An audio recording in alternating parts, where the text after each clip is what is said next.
Good. Bad. I'm the guy with the gun.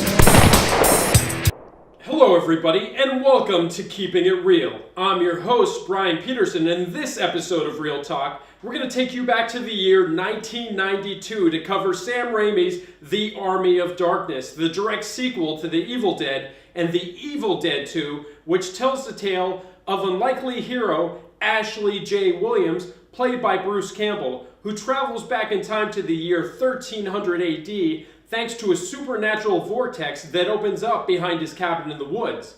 Now in medieval times, he is pegged as the kingdom's chosen one, who will deliver them from the army of the dead and must retrieve the Necronomicon Ex Mortis, also known as the Book of the Dead, if he is to get back to the present day.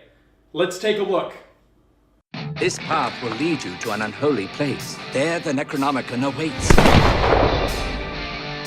When thou retrievest the book from its cradle, you must recite the words Klaatu Barada Nikto. again. I got it! Klaatu Barada You shall never obtain the Necronomicon! What The Army of Darkness does so well is it borrows heavily from its predecessors.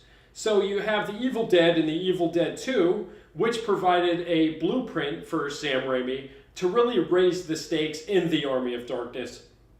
You have this average, everyday Joe, Ashley J. Williams, played brilliantly by Bruce Campbell, as we see here.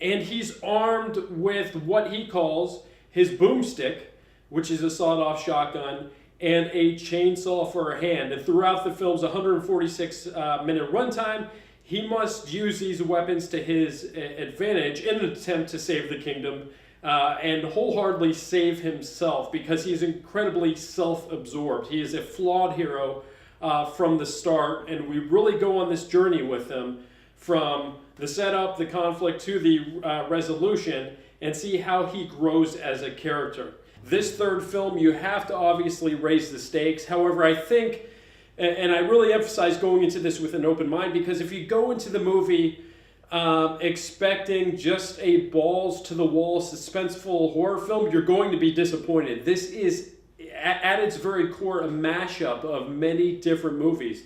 It's Friday the 13th, meets Monty Python and the Holy Grail. It's almost like a epic like Braveheart if you were to supplant Charlie Chaplin in it. So the movie at its very core is slapstick comedy, and I think you have to remember that when tuning in. You know, throughout the three acts, we are taken on a journey with these characters from start to finish. And it really is a rewarding film. Again, I emphasize that you have to go into this with an open mind. So if you get the time, fire it up on your DVD, Blu-ray player. It's about 146 minutes. I think you really will enjoy it for what it is. It's one of those movies you can just you can watch on your TV, not have to put much thought into it. But the payoff is certainly rewarding, and the movie has some really excellent one-liners, which propelled it to be a cult classic.